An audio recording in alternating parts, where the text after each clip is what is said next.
All prophets sent by Allah came with a special message to humanity. Warn us of an approaching day of judgment. No one can know when the day of judgment will occur. However, God has taught His messengers some of the signs that alert one to the fact that the hour is approaching. These signs play a very important role. They reinforce one's belief in the Prophet and are a reminder of the day of judgment. There's no doubt we are living in some strange times. These times were long foretold by our Prophet. Believe it or not, we are now right in the middle of the end times, because our Prophet said in the end times, the barefooted Arab Bedouins will be competing in building tall buildings.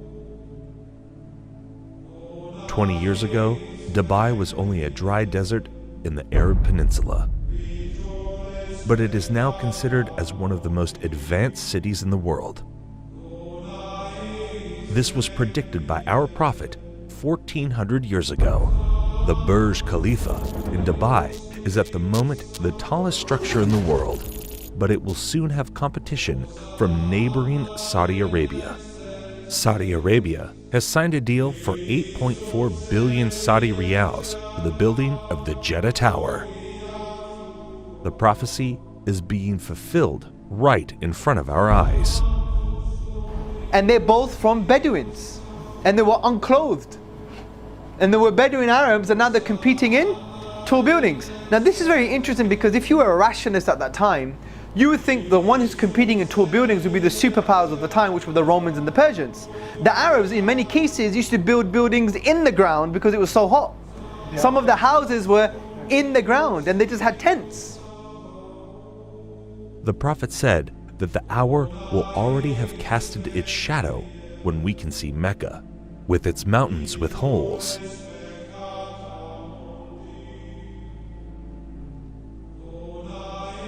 And its buildings reaching the mountaintops.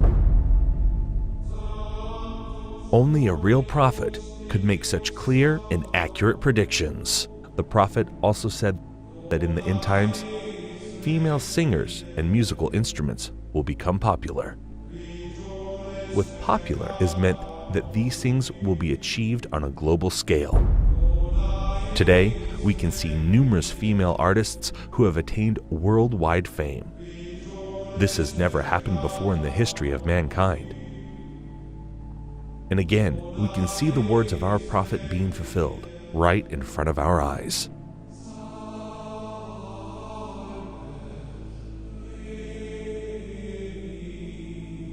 In the end times, people will dance late into the night. Muslim men will resemble unbelieving men. Muslims will slowly but deeply appropriate the traditions and ways of the Christians. Believers turn into unbelievers and will sell their religion for non-essential things of this world.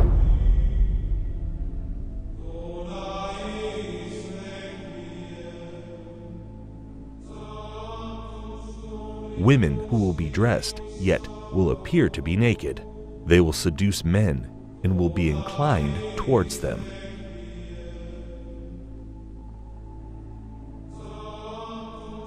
With something on their heads that looks like the humps of camels, leaning to one side. Clothed but unclothed. You know, some of the swimwear, if you look at, or some of the gym wear, if you look at, they like who are you? It's not clothing. Kasiyatun ariyat, clothed but naked.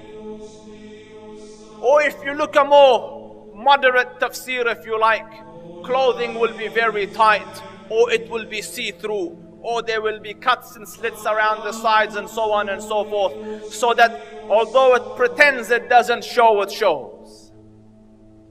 And the Prophet said, alayhi afdalu salatu wa atammu taslim, that they will not smell the fragrance of Jannah, although the smell of Jannah can come from so far, yet these people will be made forbidden for them is that smell, that fragrance of Jannah.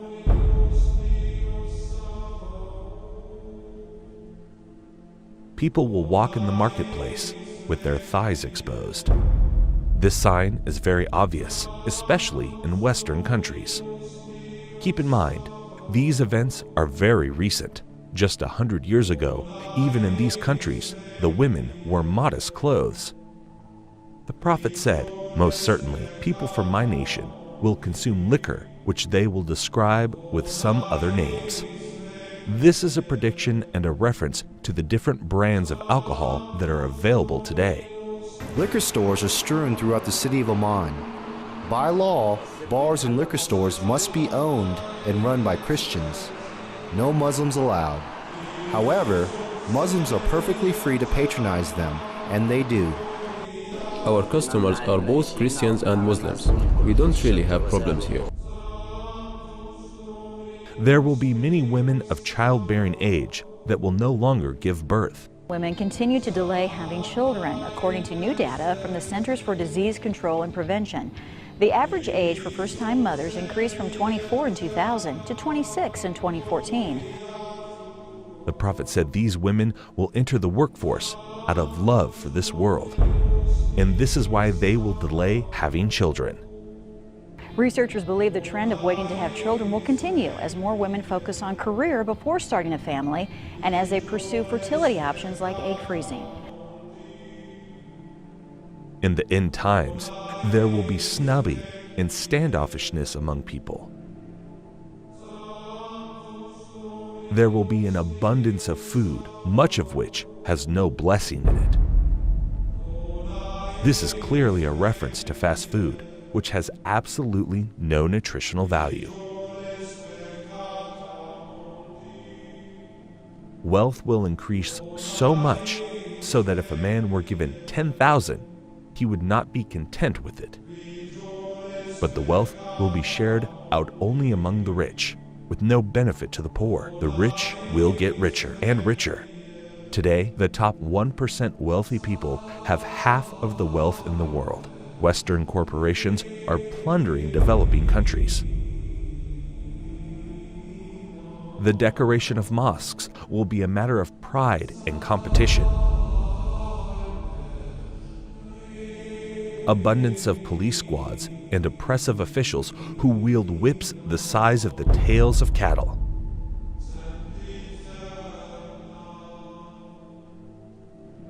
Men will begin to look like women,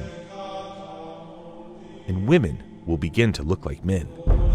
And there are many signs that should be troubling to people. The Prophet predicted same-sex marriage. I mean, that's a sound hadith. He said the end of time will not come until a man marries a man and a woman marries a woman. Sports today, Ireland became the first country in the world to pass a constitutional referendum allowing same-sex marriage. This is the moment same-sex supporters... And we have no evidence in human history that that was ever, we have no evidence that any culture has ever sanctioned same-sex marriage. But he said it will be one of the signs of the end of time. He said you will see nikah al-rajul al-rajul, wa nikah al-mar'ati al-mar'a. And nikah here means clearly marriage because homosexuality existed, so he wasn't talking about homosexuality or musahaqa. He was talking about marriage. You know, he predicted that the buildings of Mecca would surpass the mountains. And who could have thought of that in the 7th century of Arabia? Who could have thought of that? He predicted that people would go out of their houses with things on their thighs that would tell them what was happening back in their families. He said that people would talk to shiraku na'alihi, which in Arabic, shiraku na'al is this. That is what a shiraku na'ali, which is the universal sign today for telephone. And he said a man will talk to his shiraku na'al. You know, that's how people say it, right? The Arabs call that shiraku na'al. The Prophet ﷺ predicted many, many things that have come true. That in the 7th century in Arabia, it just would not have been possible to predict those things, or it wouldn't even occur to people.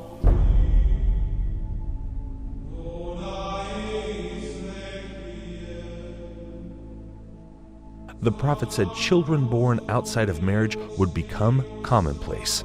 In Colombia, more than 8 out of every 10 children are born to unwed mothers. But the actual percent of U.S. births to unmarried women has gone up a lot. 2002, 34% of all births. 2013, 40.6% of all births in the U.S. In 1960, 5% of children entered the world without a mother and father married to each other. By 1980, it was 18%. By 2000, it had risen to 33%, and 15 years later, the number reached 41%. The prophet said in the end times, obesity would become prevalent.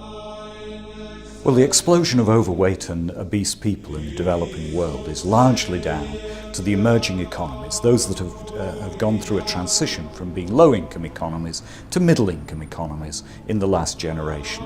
And that has produced a large middle class of people who have rising incomes and they can buy the foods they want, and they're undertaking more sedentary lifestyles. Smog will appear over cities because of the evil that they are doing. India's second largest city, New Delhi, remains shrouded in dangerously thick smog. Problem affecting a huge swathe of northern China at the moment, with a pollution cloud hanging over this country from the Russian border in the far northeast all the way down to the central cities. The prophet said great distances will be traversed in short spans of time. Voices will be raised in mosques.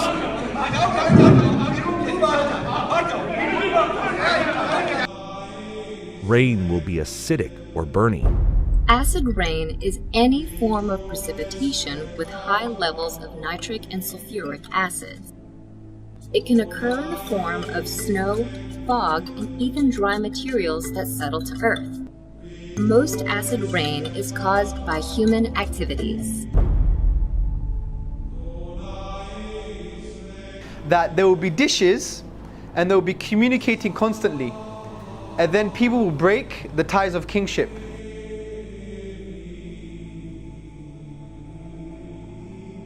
The word for dishes is literally a dish, and the word that's used now is the word for satellites, and they're dishes and they communicate.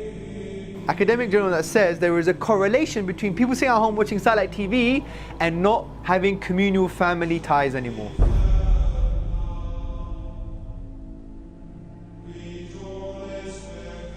A lot of people will be depressed and will wish to be dead. Depression is now a global epidemic. In fact, if we look in the US, we now find that nearly 1 in 4 Americans will experience the agonizing, debilitating pain of depressive illness by the time they reach age 75. Depression is the main driver behind suicide, which now claims over 1 million lives every year worldwide.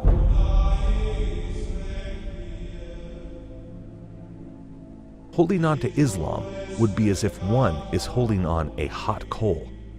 A man will be a believer at night and a disbeliever in the morning.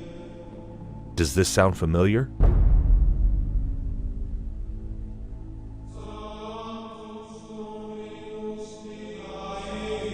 These signs leave absolutely no doubt about the prophethood of Muhammad. May the blessings of Allah be upon him. It's impossible somebody could predict all of these signs 1400 years ago, except a prophet of God. These hadith were recorded thousands of years ago in manuscripts that have been carbon dated back thousands of years by scientists. So nobody can even claim that these signs were made up to fit current events. What these signs also prove is that there is absolutely no doubt left that we are living in the end times. All the minor signs that have been prophesied have come to pass right in front of our eyes, as you saw in this video. This means we are on the brink of seeing the major signs of the end times. The question is not when is the last hour. The question is, what have you prepared for it? يسألك الناس عن الساعة قل إنما علمها عند الله وما يدريك لعل الساعة تكون قريبا.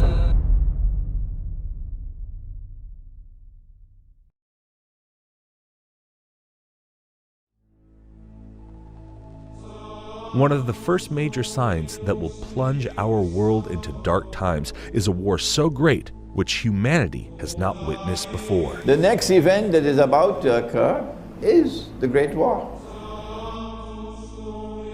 Nabi Muhammad alayhi salatu wassalam, and he said, when Jerusalem is center stage and flourishing, built up, which is where we are now, then look for the Malhama. The Malhama is a great war. The Malhama is not just a great war. It's a war like no war has ever been. That 99 out of every 100 of the combatants will die, will be killed. The only way that 99 out of every 1,000 can be killed is if it's a war with weapons of mass destruction. NATO is preparing for war with Russia. This war has been planned long before the evil forces that rule the world today. These same evil people caused World War I and World War II. We can prove this claim by a letter that was written by an American general, Albert Pike. A 33-degree Mason and a top leader of the Ku Klux Klan, Pike was also believed to be a Luciferian. He claimed he was able to summon Lucifer at will as the Grand Master of the Order of the Palladium. In 1871, Pike allegedly sent a letter to an Italian political activist named Giuseppe Mazzini, in which he describes a curious dream about 3 world wars. In this letter, Pike apparently outlines specific events leading up to World Wars I and II. Additionally, Pike pushed for the organization of communism, Nazism, Zionism, and other international movements as tools to escalate these conflicts. According to this letter, the Illuminati will provoke a 3rd World War by creating religious conflicts in the Middle East. After this war is ended, the letter claims that nihilists and atheists will create bloody turmoil, leading the world's disillusioned masses to follow Lucifer. Today, we can see clear preparations being made for this war. The Georgia Guidestones is a granite monument erected in the United States. This monument has 10 commandments for the world, but to this day, nobody knows the author of these commandments. One of the commandments is to maintain humanity under 500 million people. This proves that satanic powers are behind this, and to achieve this, they will cause a world war, and they will surely succeed in achieving this. Because remember that our prophet said that 99% of the people fighting will die in this war. But why do they want this war? After this war, the world will see the advent of the false Messiah, the Antichrist, the Dajjal. In order for the Dajjal to arrive, they have to prepare Israel to make his arrival. That there is a fella, a mastermind at work, who wants to rule the whole world. He is the one who says a man could marry another man and get a marriage certificate. You know who the fella is. And eventually a man will stand up in Jerusalem and declare, I am Al-Masih, the Messiah. But he would not be Al-Masih, the Messiah. He would be Dajjal, the false Messiah. In order for him to achieve his objective, for Israel to rule the world, he has to make Israel very, very big, like the United States. But that's not possible. Israel cannot expand. Israel is surrounded by the Arabs. Forget it. Or the world has to become much smaller. Which one will it be? Which one will it be? Yes. The answer is the world will have to become much smaller. And that's why we're going to have nuclear war. The main goal of World War I was to dismantle the Islamic State and establish a Jewish Holy Land in Palestine. 1914. talk begins in the British cabinet at the highest levels of promising a Jewish homeland to the Zionists. The Zionists were a movement, a group of influential, powerful Jews in Europe, and the goal of Zionism was the establishment of an independent Jewish homeland, preferably in Jerusalem. But after Israel was established, the majority of the Jews were against a Jewish Holy Land. American Jews, by and large, scoffed at the idea of an independent Jewish homeland.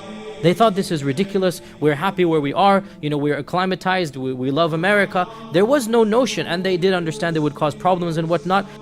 This is why they used Hitler to plunge the world in a second world war and commit a genocide on the Jews. Jews in America did not support Zionism until basically Hitler and World War II. That's when they felt the need to have an independent Jewish homeland, and this is well documented. This is not some type of theory. This is a known fact. World War III will be caused to reduce the world population. This will make it easier for them to rule the world. This is their new world order, with the Dajjal as their ruler. As they say to the world, we must come back to religious values. This is Pax Judaica. But their oppression will be greatest of all, because they want to rule over everybody.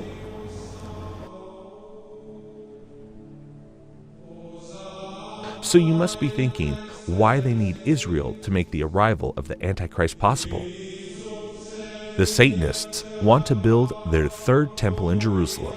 They need this temple for a global satanic ritual which will allow the Antichrist to emerge. The Antichrist is just a human like us. He is one of the descendants of Prophet David.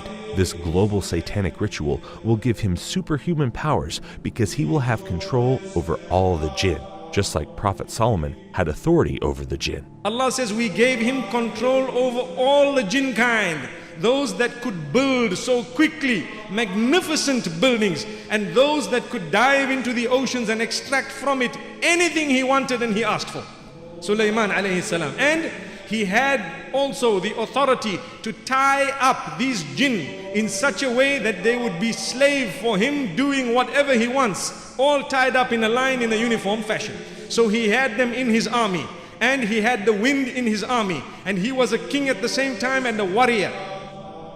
They came down with magic, two angels, Harut and Marut, where in a place called Babil or Babylon.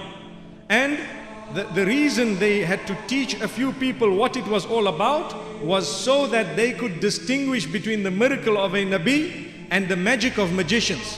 When they were taught, they knew very well that this is magic, and what Sulaiman alayhi salam has come with is the miracle of a Nabi. They knew that what they are purchasing, the deal that they are making, will render them in such a condition in the Akhirah that they won't have any portion left for them in the Akhirah. If you take a look at Babylon, up to this day, it is the headquarters of magic.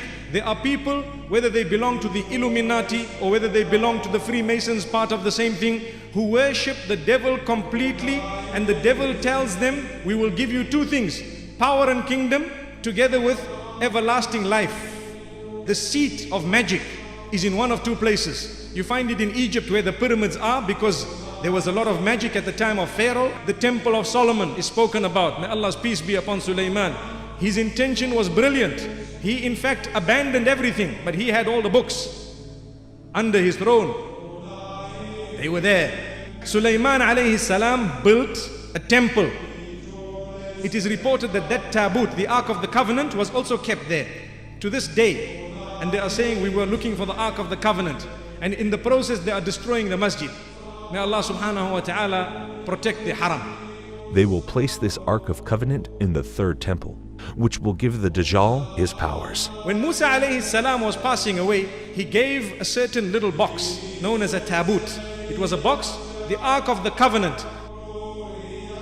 In it were some of the fragments of the tablets upon which the 10 commandments were written, and a few items inside there. We don't know exactly what, there is dispute as to what it was, but for sure it was a reassurance and a comfort to the people who had it. And when they opened it, they felt very secure, they felt very calm. And every time they fought, they took that ark with them. And when they fought, they won the battle. Whenever the ark was with them, In it had the tablets that were given by Allah subhanahu wa ta'ala to Musa alayhi salam. They will use this divine knowledge for evil. Their third temple will be built at the same location as the Al-Aqsa Mosque. Preparations have already begun for the building of the temple. In Jerusalem, King David established our capital 3,000 years ago. In Jerusalem, King Solomon built our temple, which stood for many centuries. In Jerusalem, Jewish exiles from Babylon rebuilt the temple, which stood for many more centuries. We are in Jerusalem and we are here to stay. And today, the United States of America is opening its embassy right here in Jerusalem.